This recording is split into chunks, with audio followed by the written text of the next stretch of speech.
¿Qué tal? ¿Cómo están? Es un placer estar con ustedes.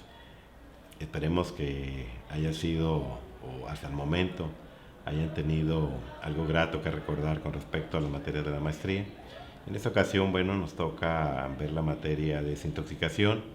y tratamiento farmacológico del consumo de drogas. Mi nombre es Raúl Palacios. Espero que podamos ahora sí que convivir, no únicamente llevar a cabo las actividades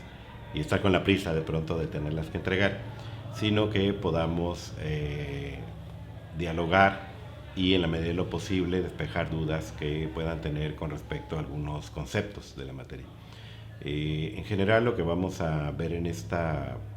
4 semanas es el enfoque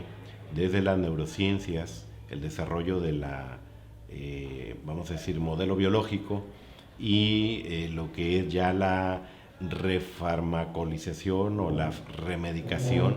del consumo de sustancias. Aquí lo que tenemos que ver nosotros es que más o menos es a partir del inicio de este siglo, como también a partir de los 1950, que se da un vuelco con respecto al manejo de los tratamientos psiquiátricos y dentro de ellos el consumo de sustancias, hablemos de alcohol, tabaco y drogas ilegales. ¿Por qué decimos que hay una medicalización o una transformación de los procesos psicofarmacológicos? Bueno, hay que recordar que en un primer momento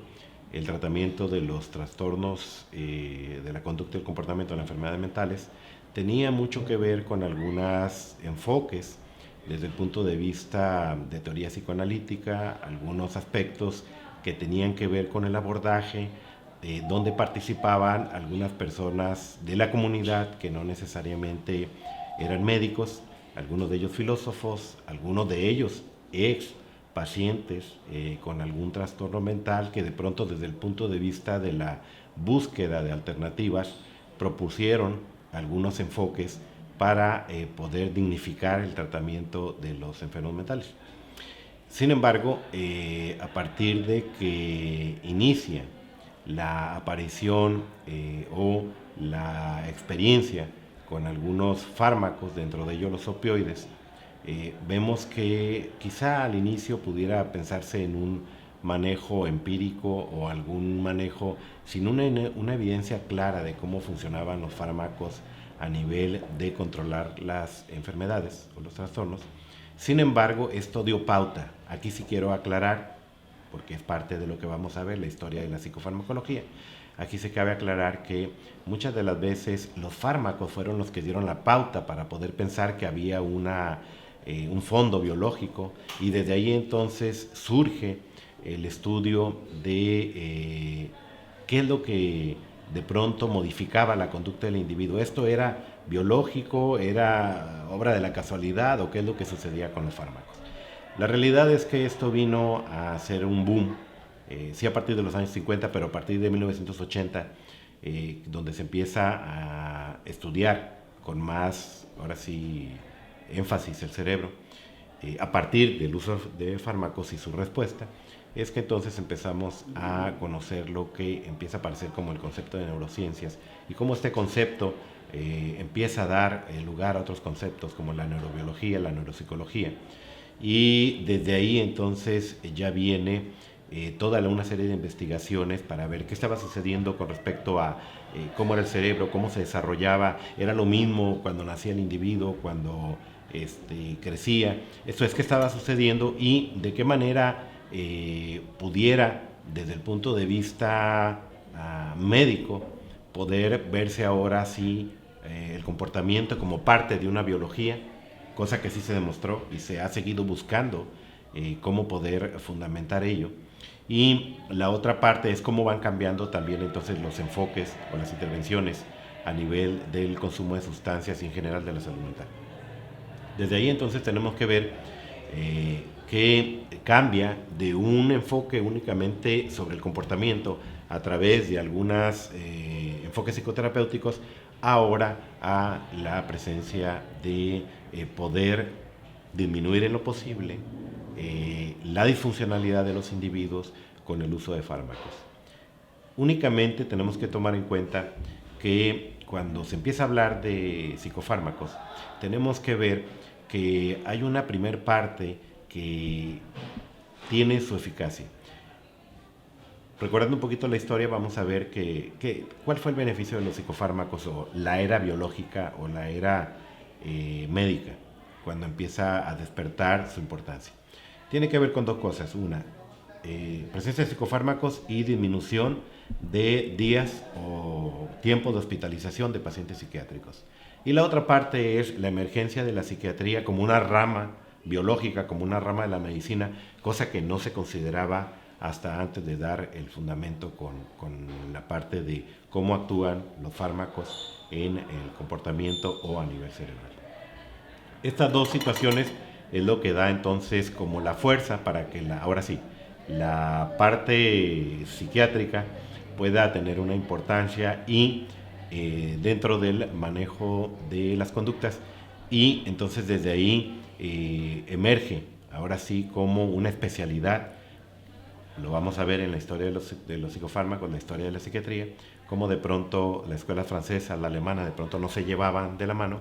y cómo a partir de que se empieza a demostrar la parte de la biología en las enfermedades mentales, cómo de pronto empieza a tener su auge e incluso se separa la neuropsiquiatría, porque anteriormente se consideraba que no había psiquiatras, sino eran neuropsiquiatras, esto es, neurólogos que de pronto atendían el comportamiento.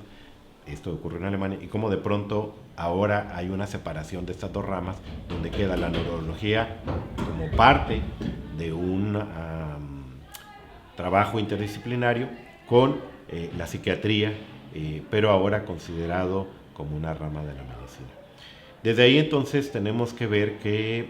tiene su importancia el uso de fármacos en el consumo de sustancias o en la atención del consumo de sustancias, pero en un enfoque que tenemos nosotros que quitar como esta parte de controversia, donde muchas de las ocasiones se piensa que todo es con fármacos o muchas de las veces se piensa que todo es con psicoterapia. La realidad es que tienen que ir combinadas. Hay que recordar que muchas de las veces el individuo, en su estado de alteración de los sentidos o de la sensopercepción, el individuo no es capaz de conectarse con una realidad, no es capaz de pronto de tener una función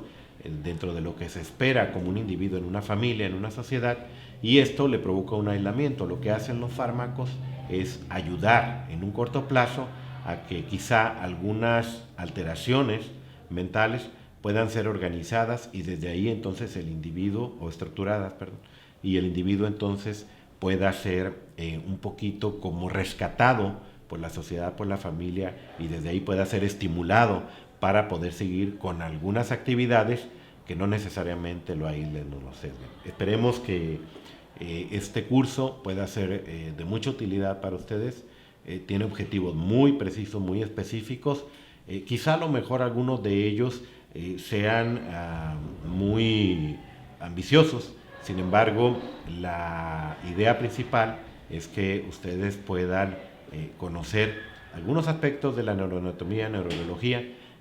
lo que son las sinapsis, cómo actúan los medicamentos, pero sobre todo para que ustedes tengan herramientas para orientar a aquellas personas que lleguen a su consulta médica, o cómo de pronto estos conceptos pueden